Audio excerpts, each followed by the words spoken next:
This is Jacob with J&D Photography, and you are experiencing Sparking Fire, the podcast for innovative artists and entrepreneurs. I have with me today Danielle with Gabriella Manor. Hi. And thank you so much for being on the show today. Yeah, no problem. So Danielle, kind of give me a description of what you do at Gabriella Manor. So I'm the social media manager at Gabriella Manor. So I control and manage and take care of the Pinterest, the LinkedIn, Facebook, and Instagram for Gabriella Manor. And so what goes into that is I make content, create content, get content, post it, and talk to people, do kind of, like some public relations, have to comment and answer messages and things like that. So I basically just handle anything social media for the company. That's wonderful. So to begin with, I kind of want to go back in time a little bit to about 15 or 16 years ago, because in my opinion, social media really starts with MySpace back in 2003. Yeah. So talk to me about your earliest social media platform experience. So I actually did join MySpace when I was probably 9 or 10 years old, because I just thought it was so cool. My brother and sister were on it, and it was just the new thing to do. So of course, I was on MySpace and I did all the little things on there, made your little blog post and posted pictures, and how you had to do copy the HTML code and put your backgrounds on there. And so I did all that. And then of course, when Facebook came around, I made a Facebook and kind of ditched MySpace, but it died off pretty soon after that. So, and ever since then, I've hopped on all the bandwagons because I was in high school. And so I did Twitter and Snapchat and Instagram and Pinterest and anything that's come out, really.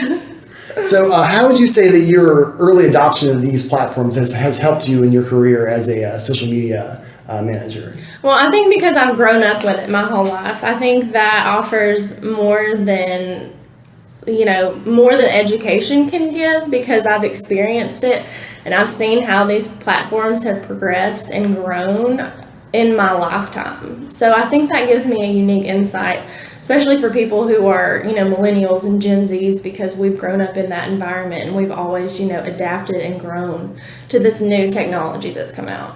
Mm-hmm. So let's talk about you finding this job as a social media manager for Gabriella Manor. What brought that about? So I worked here in the past. I started here in, I think, 2017.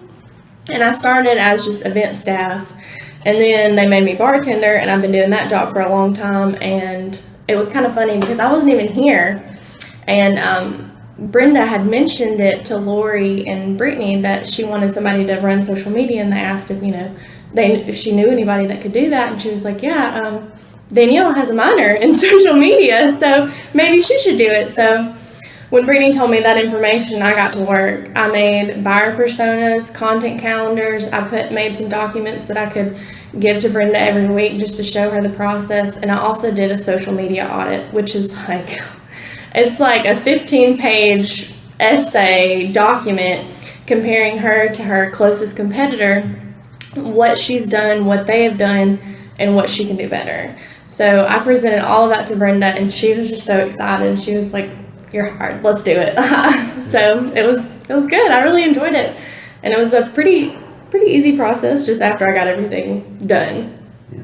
Well, that's really exciting. I've talked to Brenda previously, and her and Steve, in my opinion, are very forward-thinking people. Mm-hmm. When I talked to Brenda a couple of weeks ago during her podcast, she mentioned how she was kind of moving away from traditional avenues of marketing like print and television and radio. Mm-hmm. So they've always kind of been on the cutting edge of what's new and what's effective. Right. And it's really cool that they kind of found you to fill that role. Yeah. So let's talk about you starting out as the social media manager of Gabriella Manor. So what was the landscape like for you when you first started? Did you guys have a Facebook page? What was your presence online? So we had all of the big platforms. We already had the Pinterest, the Facebook, the Instagram. We didn't have a LinkedIn. So I created the LinkedIn. I made lots of posts on there just to get all the content on there. So when people, see it, they see what we've got.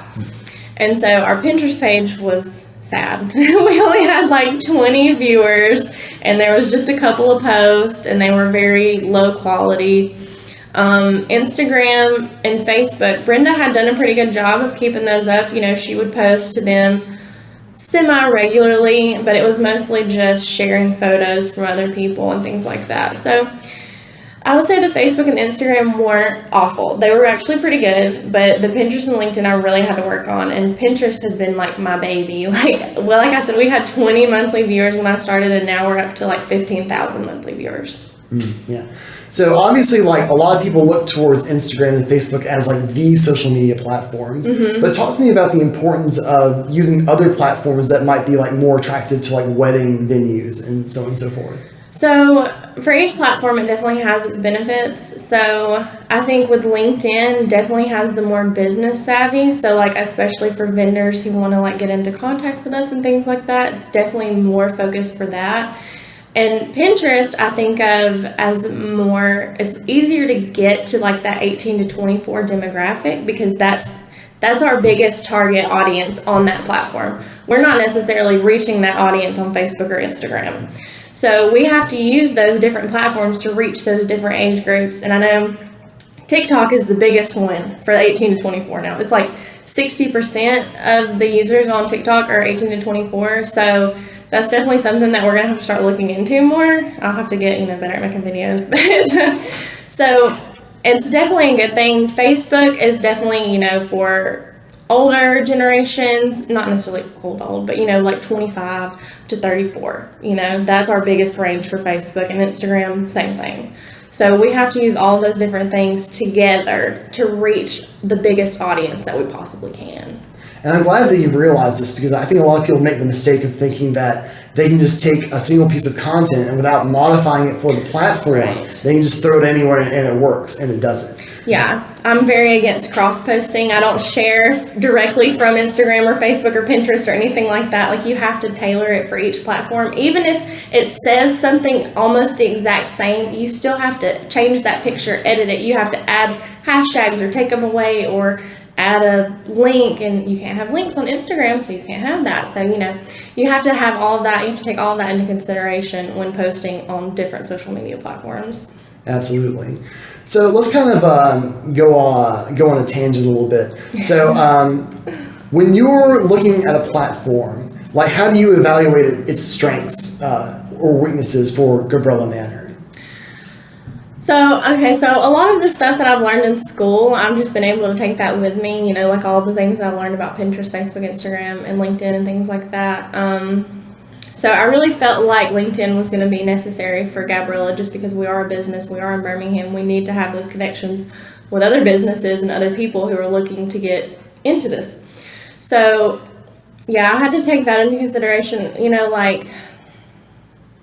for us, Facebook and Instagram are really our big ones. Like, we really have to continuously post to those, because Instagram, people love Instagram. Like, that's like our biggest one. We get so much engagement, so much excitement from Instagram. We have to keep posting to those, because that's where we're getting like the most like engagement, and that's where people are getting excited. And like Facebook too, because we have to have a really good presence on Facebook, and we have to comment and talk to people, because you can rate directly on Facebook. So if we don't message them back, they can be like, oh, well, they didn't message us, 1 star, and that looks bad on us. So we have to keep that going. We have to keep engagement. We have to keep talking to people, and we have to always put on a good face. Yeah. So going off of engagement, like, what's a great way that you found to help people like stay active on your pages? So for us, I've noticed that people love floral pictures. So it's really been, I'd say the first 2 months was really just me, like playing a guessing game, trying different things, trying videos, trying links, trying, floral pictures of couples, happy anniversary posts. And people really, really love the floral pictures. They love what our floral department can do.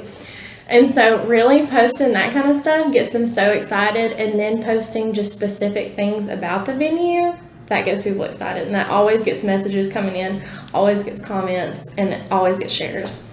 So when you're gauging these pictures and images, or just content in general, you're looking at like analytics, right? Right. Right. Mm-hmm. So like what set of values are you looking at to determine like if something's going to like, get set on fire and go viral, or if it's going to flop? So each company has to have its own KPIs, which are key performance indicators. So for me, I look at engagement and conversions specifically, and also, you know, for different platforms, you know, like Instagram, you can do the website click, and so I look at that also. So our conversions means that somebody goes to our website, types in the comments section, or the contact section, sorry, and they send us an email. That's a conversion because they went through all the steps. They went to our social media, they liked what they saw, they went to our website, and they emailed us. So those are things that I look at specifically. Of course, I like that people like our stuff and that they comment on it and things like that, but I'm really more concerned with the quality of those people and like what they're doing on our site and what they like want to talk to us about. Yeah, that's absolutely true, because and I've had a similar experience, because you know, I've actually run ads on Facebook, and I've gotten a lot of leads off of them, but they're not really like qualified leads. Right. And so that's kind of like the tricky balancing lines. Like, you know, you have these processes and these metrics and analytics to see like what people are doing, but you really want to try and find like the right customer for you. Right, exactly. And that's why it's really important also to make sure that you're linking all of your social media platforms to your website. There's this thing called a pixel. Have you seen? Okay, yeah. You know the pixels? Okay. So you copy that from the social media pages and you put it on your website, and then you can also link Google Analytics to that, and you can actually track all of your conversions, what's happening on your page, who's doing what, when they're doing it, how they're doing it, how old they are, where they are, all that stuff. And it's really important, because if you don't have all of that going to your website, then how do you know your social media is even successful, you know? So to kind of back it up a little bit, could you explain to everyone at home like what a Google Pixel is, or AdWords Pixel is? So I'm not, you know, a computer science major or anything like that, but it's basically just a code that Facebook and Pinterest, they give you, and all you do is you put it on the back end of your website, and it just shows you when they leave Facebook and go to your website and things like that. So it's really easy, like literally anybody can do it. All you have to do is just find it on the page, and you can Google that. And it's very powerful, because like, you know, if you don't have information to base like what you're doing with your advertisements, or like what you're doing with your website, you're basically just like throwing darts in the dark. Exactly. Like if you don't know what you're looking for, then how do you know you're being successful, you know? Like, and it's probably all just in vain, like if you don't have this actual data to back it up. Yeah. And so that's why I give Brenda a bi-weekly report every 2 weeks to show her what we've done, how it's worked, what's not worked, and how everything's going through, like what people are doing, if it's working, if it's not. And she really enjoys that, because it's easy for her to look at. She doesn't have to filter through all the analytics and find that stuff. I can just give it to her, tell her what's going on, and it's easy peasy. Yeah. So I want to go back in time again a little bit, because you know, there's a pattern with like all social media platforms. At the beginning of a launch of a platform, there's like 100% organic reach, right? But as the platform ages, you know, they kind of clamp down on things to get, you know, money from advertisements or from users. Right. So what has been your experience about dealing with like different algorithms on the platforms and their limiting of reach?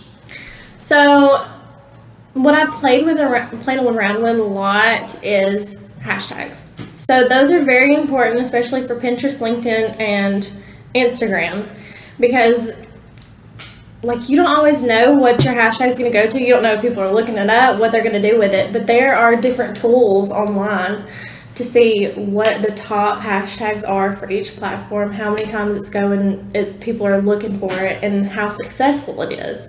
So I have to take all of those things into consideration when developing my hashtags, and I have to look at those analytics for every single platform, because sometimes they get big hits, sometimes they don't. And sometimes they go to random pages that you don't want them to go to. So you really have to keep that in mind instead of just, you know, like randomly hashtagging, because if you're just randomly hashtagging stuff, it's probably not going to do anything. Right. And that's a very important point. It's kind of like what we were talking about before with the pixel and the analytics. If you're just like randomly guessing about what you're doing, it's not going to it's not going to be very effective. Right. Whereas like if you're like, you know, like you're saying, if you're like researching your hashtags and saying, okay, this is going to be effective for me and my brand, that's a lot more effective than just like, you know, copying and pasting like the top 30 hashtags for your category. Right. Yeah. It's not going to do anything if you're coming up for everything else that everyone else is coming for, especially if it's just random hashtags.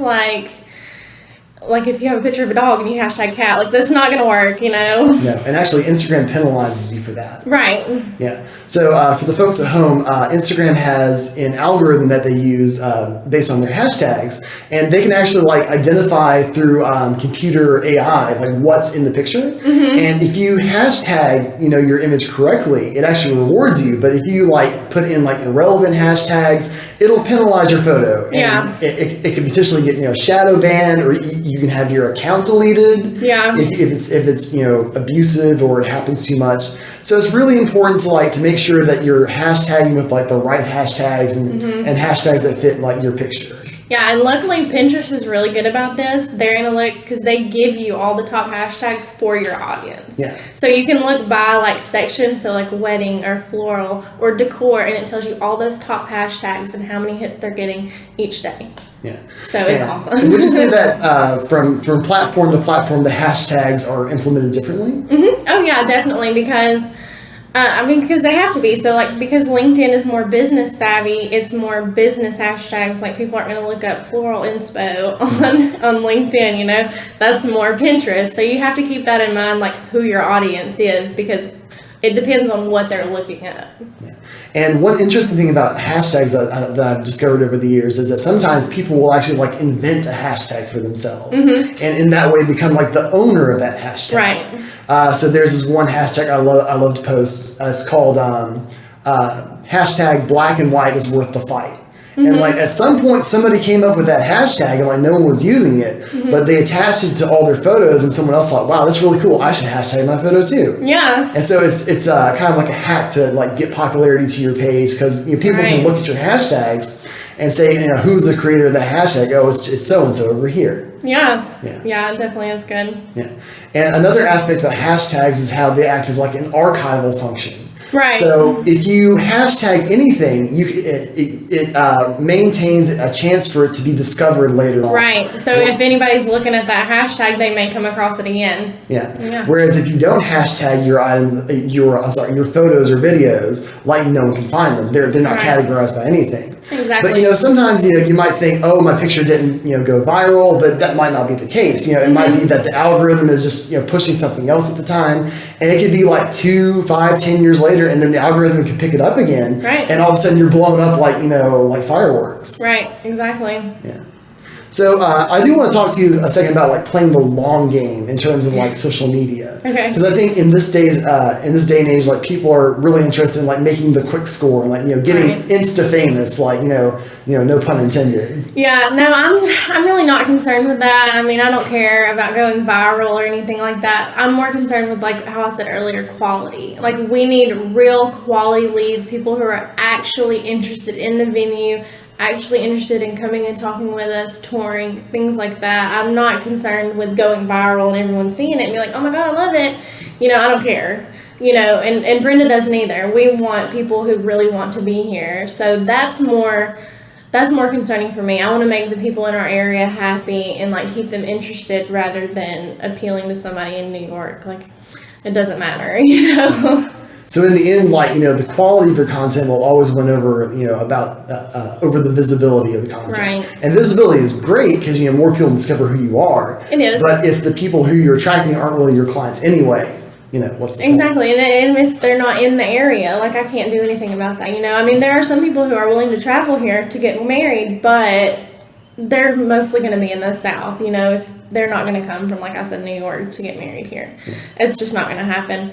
But it's really more about, just appealing to those people in our area. And it does, and like you said, it is a long game. It takes a long time to build up your content, to really engage your audience, to find out what they want to see, because I can look at the analytics all day, but if I don't try a different post, I don't know if they like it or not. Mm-hmm. So when you're testing posts, do you do like A to B comparisons, or do you just like make a post and just kind of see what happens? Like, how does that work? So each week I would do, like a floral post, and then I'd do like a link, and then the next week I'd do a floral post and I'd do a video. I'd keep one the same and see how it worked week by week, and then I'd change the other one just to see how it would go, because I didn't want to, like they teach you this in science, like you keep one variable the same and the other one you change. So that's what I tried to keep doing, and it did take a long time, because we don't post that frequently. Brenda doesn't want us to be like overseen because she doesn't want people to get tired of us, you know? So I have to keep that in mind, especially when I'm posting and trying different things out. And sometimes, so I tried links before, you know, like just some different website links to, you know, The Knot and Wedding Wire. And they didn't do that great the first time, but then I posted them recently and they did okay. So, you know, you just have to keep trying things out and seeing what your audience likes, because we get new people every day. They might like something else, so. Yeah. So going back to the value of organic reach on different platforms. Now, the older platforms like Facebook and Instagram have like a very limited organic reach. Instagram, I think the stat was, I think it's like 1 to 3% of your followers like see your posts, which is abysmal. So even if you have like an account with 100,000 followers, only 1,000 people will see those posts. Right. Unless, you know, they start engaging with your posts and then it kind of disseminates from there. So what are some tactics that you can recommend to help, like, you know, boost your engagement and get more of your followers to see your content if you're on a platform that has restricted organic reach? So what I do is I always look at when people are most active on that site in particular, what day, what times work best. So they update that information week by week. So they go off the previous week of when people were on the site, when it was most booming, what people were doing. And so I tailor each week based on that information. So if they were on it on Thursday from 3 to 6 p.m., my post is going out Thursday, 3 to 6 p.m. Yeah. I think it's so valuable that these platforms are providing this information for us. It is. And for free. Yeah. Yeah, a lot of people are saying, oh, Instagram is screwing me. Well, no, they're not doing it. I mean, like, they're running a business and they're restricting your organic reach, but at the same time, they're also giving you the tools to be successful. Absolutely. And if you don't take advantage of that, then you're really doing yourself a disservice, because if you're posting when no one's online, it's not going to go anywhere and you're just wasting content. Exactly. And I'd also like to preach the value of social media, because, you know, if you look back at traditional forms of marketing, you know, an advertisement in a newspaper would cost like $300. Right. A spot on TV would like be $1,000 to $3,000. And now we have these powerful tools in our hands, in our phone nonetheless, where you can reach Kanye West in Malibu for nothing. Yeah. Exactly. It's great because, like you said, like billboards are like $1,200 just to rent. I mean, it's absolutely ridiculous when you can reach all of these people for free. Yeah. I mean, you know, doing boosted posts and promotions are great for some things, but why waste the money all the time when you can reach just as many people organically, just making a post yourself? You just have to have the tools to do it. And like you said, these platforms give you those tools. Yeah. So let's talk for a second about using organic reach versus like paying for an advertisement on Facebook and Instagram. Like, what do you see is the value of like boosting a post? So definitely the value of boosting a post is more people see it. Like that, I feel like, so for us specifically, we do that when we have community events. So for our open house, we did a boosted post because we wanted to reach more people in our target demographic. And that was a good way to do it. We were actually able to meet more quality people. We were able to get more people interested in the venue. And they were actually able to email us, get a pricing sheet, and see what we had to offer before they, you know, wasted their time and came down here. So I think in that sense it is good, you know, for companies that sell things. I think if you have promotions going on, you do want to do a boosted post because you want to reach more of those people rather than just the same people that see your stuff every day. But I don't think it's necessary all the time. And like I said, why waste the money when you can reach just as many people on your own?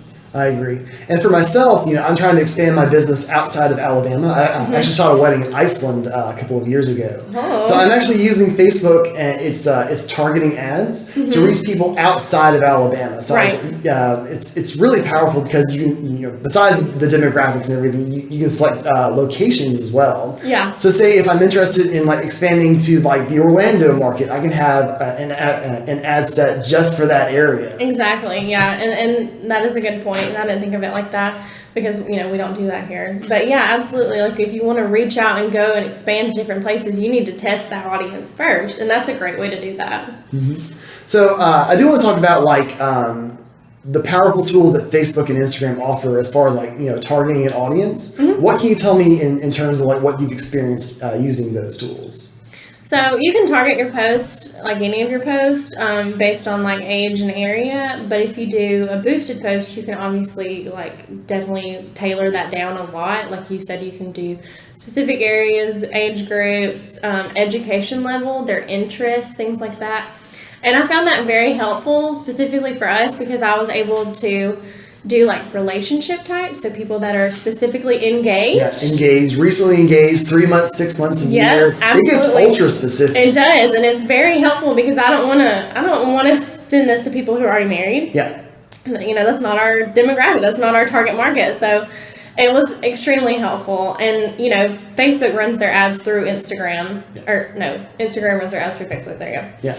So you can do the same thing on Instagram. Yeah. So it was very nice. That was, I haven't used Facebook ads very often, but it's very nice. I use them on a regular basis, and it's really convenient because, you know, when you buy an ad on Facebook, it gets cross-posted to Instagram for the same price. Exactly. So you're basically running like a dual ad campaign on 2 different platforms for a really good, like, you know, cost per conversion. Yeah. And so the cost per conversion on Instagram is about like $10 or $12 per click.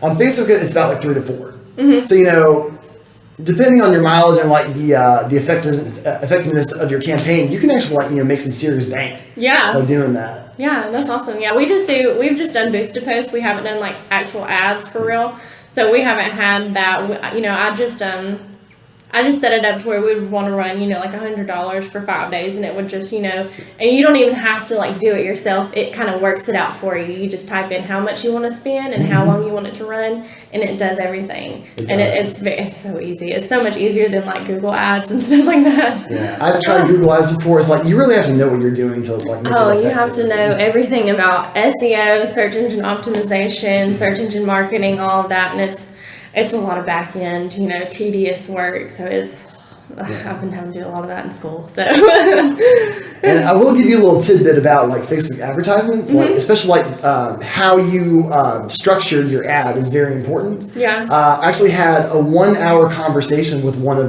Facebook's marketing team. Because, you know, apparently I spent a lot of money on their ads. So they're like, hey, we'd like to help you like do better with your advertisements. Again, you know, the platforms want you to succeed. It's not that they're trying to steal your money. That's awesome. And he gave me all these like great tips on like how to like make a video ad for Facebook. Especially if you want to like, you know, get messages directly. Like one tip he gave me was to have like emojis like pointing down towards the message button.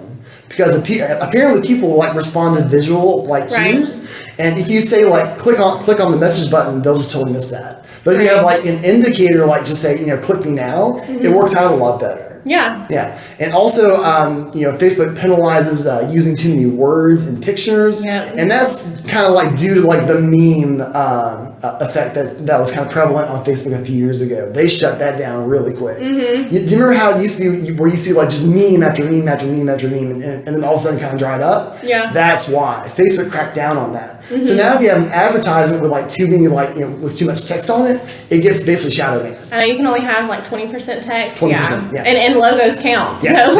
yeah, which is one of the reasons why I try to not put any text on my pictures or video at all. Yeah, it's a little, you know, but it's for a reason. It is for a reason. I get that. I understand that. You know, I didn't think of it like that, but it is frustrating. But they do give you, you know, the little guidelines that you can put on your picture so that you can see how much text is on there, and it does help you, you know, get rid of it and stuff like that. So. It does, because like they want you to spend money with them, so like they're not going to like keep you in the dark about what's going to hurt your posts. And like, they know what to do. You know, this is their platform. They know what's going on. Exactly. So. I would like to talk about like the development of your job as a social media manager. Because if you think about it, you know, your job didn't exist 10 years ago. Right? Yeah. And we live in this crazy world where, you know, jobs that were just not even science fiction exist now. You have social media managers. You have people who are influencers who make a living, you know, doing paid endorsements from companies. Yeah. Just all this crazy stuff. So, like, you know, what is your impression about, like, you know, having this opportunity for yourself?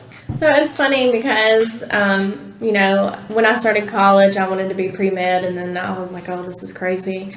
And so I changed my major to English, and I needed an extra minor, and they were like, oh, well, social media strategies. I was like, cool, let's do it. And as I've like grown in this minor and like progressed towards graduation, I've realized how much value it has. And that marketing now is really social media. Like when they say marketing, that's what they mean. Like most people aren't buying billboards. They're not buying newspaper advertisements. I mean, some companies are, but they're falling behind, you know, because that's just not what's seen as much. And so I really think that it's been interesting to like see this job, because when I started college, I never would have assumed that I'd be doing this, or that this was even like a position. So it's really been cool, especially since I've made this position here for myself. You know, Brenda's given me the tools to do that, and she hired me, but I really just made up this position. And she was all for it. She was like, as long as I don't have to worry about social media, that's fine. You do it.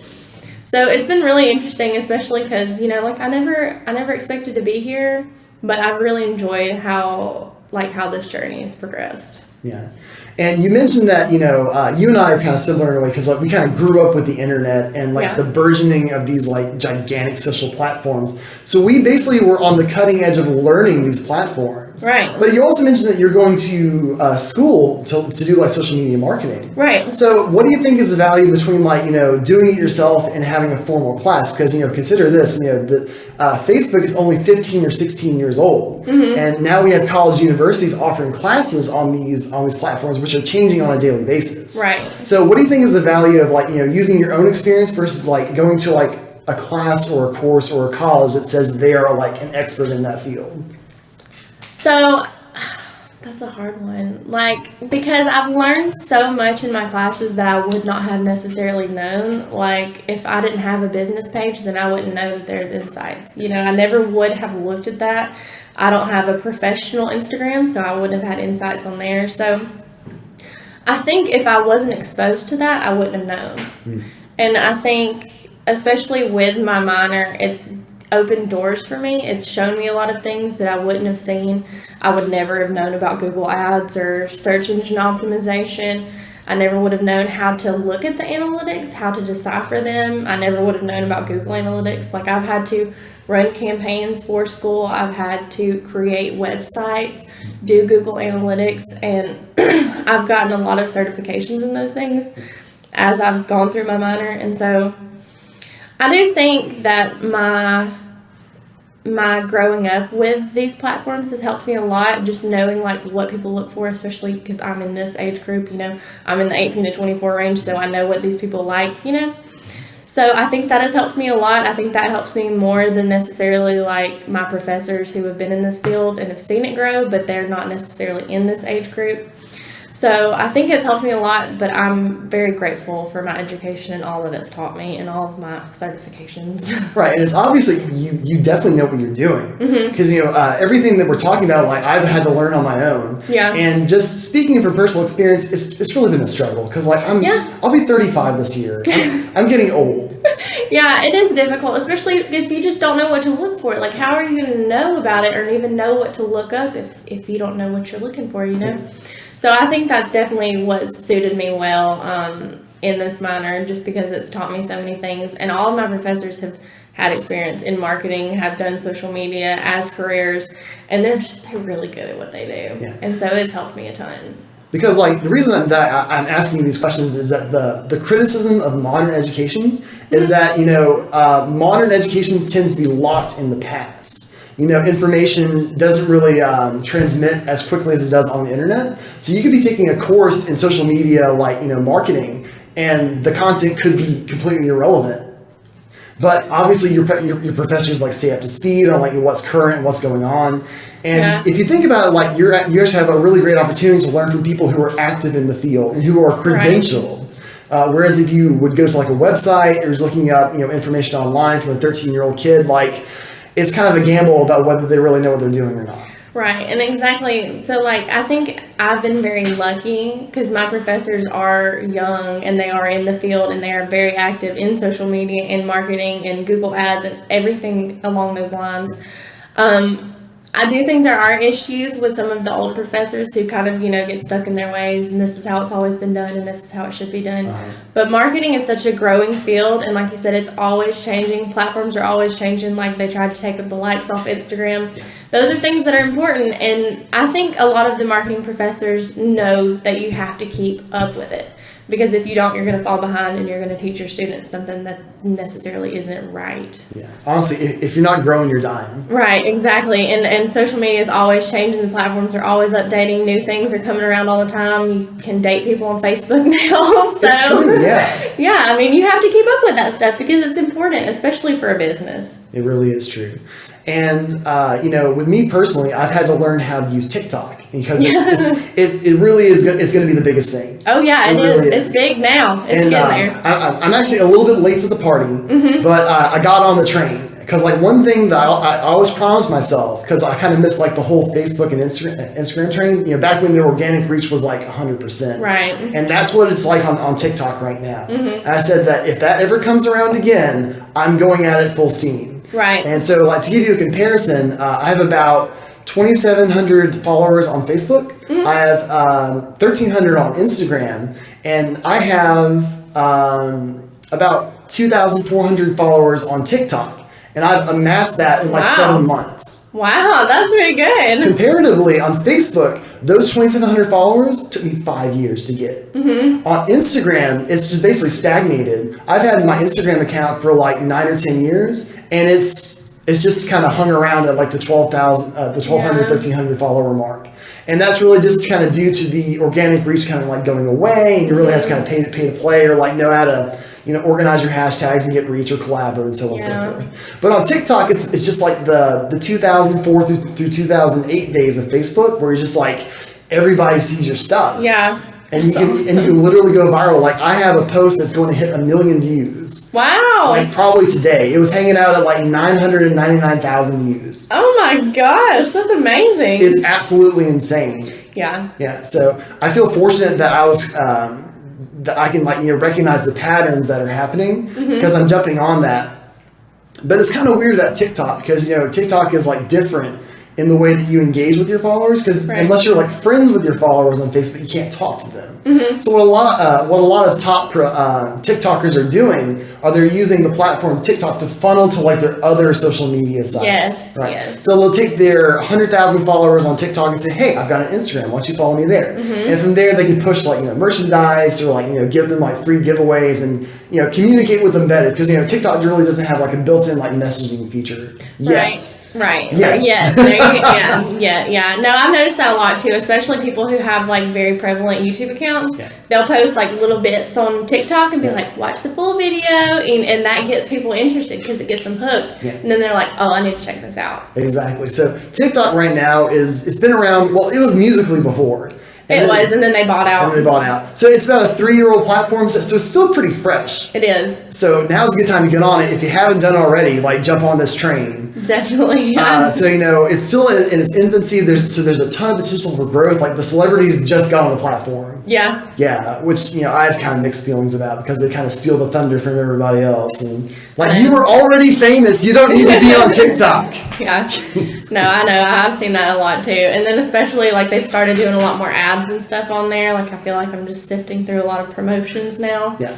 But hopefully, they'll start evening that out, because I think they just kind of got overwhelmed with all of the companies that wanted to do promotions. Yeah. Because Guess was the first one to do it, and they went through the roof. They created their own hashtag and had everyone doing the "In My Denim" trend. Yes. So now all the other companies are oh my gosh, we got to get this. know. So it's definitely you can see the progression of the organic post and the organic reach, and everyone trying to get on here at once. So I feel it's gonna mellow out soon. So now is the time to get on it. It's only a matter of time before the marketers ruin everything. So. Yeah, I know, right? So going back to our original point about this being a new thing, I really think that we live in a time where we have all these new opportunities to where we can become experts in a field that didn't exist. Yeah. So it's growing right now. It is, right. And so you and I, especially you in your position. So you had a really great opportunity to come on board with Gabriella Manor and get hands-on experience becoming a social media manager. Yes. And so you're seeing all the trends and you're learning new things, you're going to school. And so you have a really great opportunity to do great things with this opportunity. Yeah, I really hope so. And that's really been beneficial to me, because marketing companies want you to have experience. Like, if you don't have experience, you're not getting in the door. And so Brenda was really gracious to give me this position because it's helping me get that experience to hopefully move on from here in a year or two and get like a full-time position at a marketing agency, because that's my real goal. I want to stay with social media, but I also want to be in a company where I can grow in this field specifically. Exactly. And it's kind of crazy to think about it, because like they're actually like, multi-billion-dollar companies who are hiring 17-year-olds to run their accounts, because they're like, we have no idea what the hell is going on. Right. Yeah. And so like, and the field is so new, there really aren't any like, experts to speak. Like there's a handful that really, really, really do know what they're doing. But otherwise it's just people who are like, going to class and learning. So it's still a developing field. So I think it's difficult though, because a lot of the companies that know they need social media are getting those people, but there's still a lot of companies that don't know that they need that, especially companies that have been around for a long time and they have, just older people in the company and they don't see the value. They don't see it, so they don't know what to do. They don't know why make a Facebook? Why make an Instagram? Who cares, But they're really missing the mark, and they're not being able to expand their brand and get into to see other people, or other people see them. And so I think it's really difficult to like break into those companies, because you have to know who's failing at social media and then try and convince them that they need it. And it's difficult if they can't see that value. But that's why it's important as like a social media strategist or social media manager to know how to sell that value and how to give people tangible evidence and data that their marketing efforts aren't going to crap. They are important and they are doing the right thing by getting on these platforms. Yeah, and it really is true what you're saying, because I've been curious about like what more established companies are doing, and I've heard some horror stories about marketers who just see their companies just pissing away money on like billboard ads or like newspaper articles. Like, who reads a newspaper anymore? Right. I mean, unless your market like reads newspapers, it's not worth it. And they're just tearing their hair out trying to say like, we need to get on this or we're going to die. And they're just like, no, it's always worked for us this way, we're just going to keep doing that. Exactly. And that's like a toxic mindset to have, because as a business and as a business owner, you have to continuously grow, and change is scary. No one wants to do it.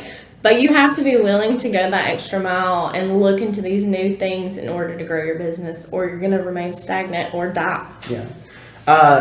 From an example in my own field, when digital took over film, there were a lot of like people who were like well-versed, like amazing photographers. But they made the terrible business decision to say, film is going to be here forever. We're not going to change. And they went out of business because, it's sad when an art form changes and like you love it so much.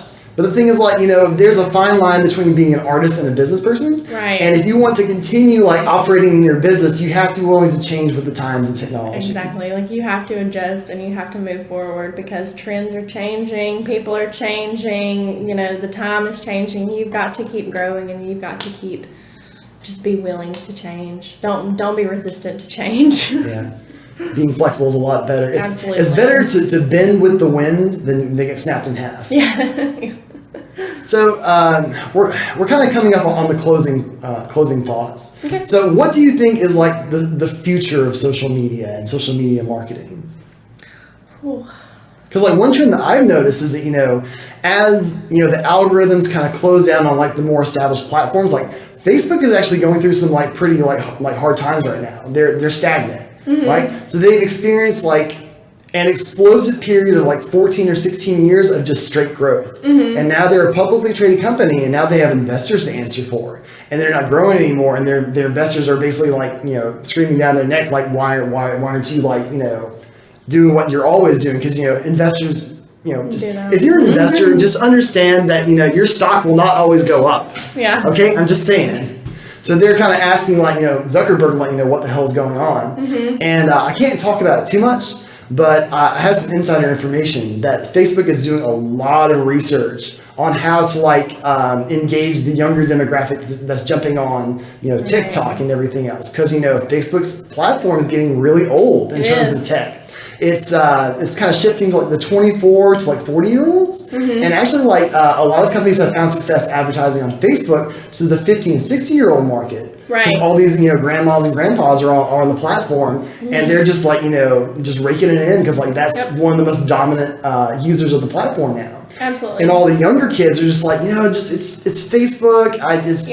It's kind of lame. And I've noticed that with my generation, especially, like most of people my age don't even have a Facebook anymore because they're on Instagram or TikTok or like they don't really care about it anymore. Facebook for me is more like I post on there to keep up with my family because that's aunts, uncles, mom, dad, they're all on there. Yeah. So for me, I think that I think TikTok is going to continue to grow. I think it's going to get really big just like Vine did. I really hope they don't sell out because it's going to be super sad. I think YouTube is going to continue to grow. I think Facebook is going to... I fear the worst for Facebook because I feel like they're trying to do so much. Yeah. They're going to spread themselves so thin. Oh, yeah. And so that's my concern just because they've just put so much on there, and they do have Instagram, thankfully. They own Instagram, so I feel like that's going to continue to grow. I feel like the algorithms are going to get harder to pinpoint. I feel like it's going to get as hard as SEO because you're going to have to be very tedious about your wording and how you put things and what you say and how you format it and what hashtags you use, and I feel like it's going to get worse. Yeah. But I feel like Instagram and TikTok are going to continue to grow. LinkedIn, maybe. It's more for businessy things. And Pinterest, I feel like Pinterest has done very well over the years, especially now that they have a feature where you can buy things from the pins. Yeah. And so I feel like that's really cool. Google started doing that same thing. They're kind of trying to mirror that. So I feel like Pinterest is going to start doing a lot more interesting things. I feel very confident with them. And you make some great points about Facebook. Like, they're definitely trying to do a lot. They are. And I think really it's just them trying to reach out and try and find a way to stay relevant in today's, world. But it's a dangerous game. It is. Because, I think that platforms like MySpace and Facebook, there's always that danger of kind of like losing the cool factor. Because, they, at their core, they're all about like connecting people, right? Mm-hmm. Whereas if you have like Google, it's about like finding things, right? So, when people kind of get tired of like, I have all these friends, like there's nothing new to do here, like why should I continue to use this platform? Yeah. And that's what Zuckerberg and Facebook are trying to do. Like they're actually like doing a lot of research into like, why people are using Facebook. And I can tell you from my own life, my own friends, like I've got a lot of friends who just have a Facebook account just to maintain a social presence, and they rarely use it. Yeah. I think the most successful part of Facebook for me and my generation is the videos, because they're so good at picking what videos you're going to like, and they play it right next to each other, like one after another. You don't even have to slide it. It goes to the next one, and it gets people hooked, I read a statistic one time that said people will read as long as the Empire State Building a day. That's how much feed that they sift through, not necessarily paying attention to it, but they go through it every single day. So Facebook is definitely a good platform to be on, and it does have a lot of reach and things like that. But yeah, I do fear that they're trying to do too much too quickly. Yeah. And I feel like that's pushing people away. Yeah. So. And that's one of the reasons why I'm always looking for like the next thing, because like you can't just like put your flag in the sand and say I'm staying here until I die, because you will. Yeah. Facebook is not forever. Instagram is not forever. TikTok is not forever. You have to be willing and ready to transition away from the thing that helps you be successful. Like I built my business on Facebook, like for real, just like through word of mouth and like messaging people on my Facebook page. It's been great, but at the same time, like I don't want to be like just so wrapped up in that ecosystem that I can't like move away when it finally does collapse and die. Right? Yeah. Like where are you going to go from there? One day it could crash and be done. Exactly. So like if Facebook disappeared tomorrow, I would not care. Just flat out, because I have Instagram, I have Twitter, I have LinkedIn, I have TikTok now. There's like 1,000 different ways to go. Yeah. And even if like social media itself disappeared, it would just go back to the same old song and dance of like radio and television advertisements. So. And like just marketing is all about reaching people, right? And it just so happens that social media is like the most efficient way of doing that. It's about speed and efficiency, right? Yeah. And I think that's one of the reasons that traditional media has lost out, because like it's not fast. It costs a lot of money, and it's just slow. Well, and I think another issue with it is that commercials on the radio or TV are interruptions. Yeah. And that's how we see them. We don't see them as advertisement. We see them as just a waste of time and that they're interrupting what we want to do. But if we go to Facebook, then we're looking at what we want to see. You know, this is what we want to look at, and if we want to find something, we're going to find it, rather than being interrupted and getting annoyed with these companies and these brands. That's an amazing point. Yeah. And I would love to see more of that. I would love to see companies, you know, giving their customers value for what they're watching. Right. So it's not just, there's a guy named Gary Vaynerchuk that I follow. I love him to death. Mm-hmm. And he put out a book called Jab, Jab, Jab, Left Hook. And his whole thing is like, you can't just go swinging for the fences all the time. Mm-hmm. You have to you gotta give, and then you ask for something. Right. So I think companies are slowly picking up on this, but you just can't like push content to everybody without like giving them a reason to be there in the first place. Exactly, especially like a radio advertisement. You don't know who's listening to this radio station at any given time. You don't know if anyone's going to hear this advertisement. And how do you even know if it goes anywhere? Like, you have no way to track your conversions or your marketing efforts that way, because you don't know if they came from that advertisement, or if they saw you on Facebook, or if somebody told them about you. Like, you don't know. And it's pointless, I feel like, because you can't track it. And I think that's why companies are getting really fed up with marketing, because they don't know where their money's going. Yeah. So that's why social media has just like taken off, I feel like, because you can actually track that stuff. I mean, you can't track everything. You don't know if somebody saw it and they didn't go to your website and then maybe later they did. You don't know, but you still get a better idea. Yeah. So I will tell you like what I have in mind for like the future of social media. I think social media is going to become a lot more insular. Mm-hmm. So, you know, when Facebook first started, it was about sharing everything that was a part of your life. Mm-hmm. But I think, you know, as we move forward into like, you know, past 2020, people are getting a lot more private with their lives, especially with like, you know, the Facebook security scandals. Like, people just don't want to share everything anymore. And so I'm sure that you've noticed this within your own friends and family, that, you know, you're doing a lot more like group chats and DMs, and you're kind of seeing less and less from the feed. At least that's been my experience. So I think what's going to happen is that people are going to kind of like fall back onto like the messaging side. And that's where, like, you know, we're going to have to like look towards finding our customers. Mm-hmm. Yeah. So it's kind of like people are coming back to like a campfire scenario.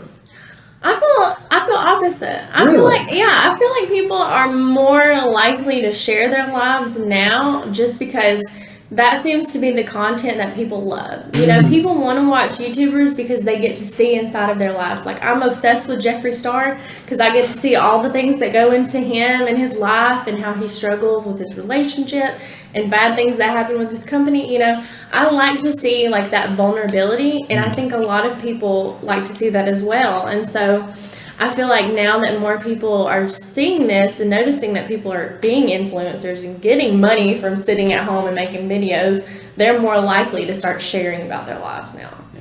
And because that's what goes viral, you know, that's what people love to see. That's what the big YouTubers do. They share, and you have to. That's a great point, actually. Yeah.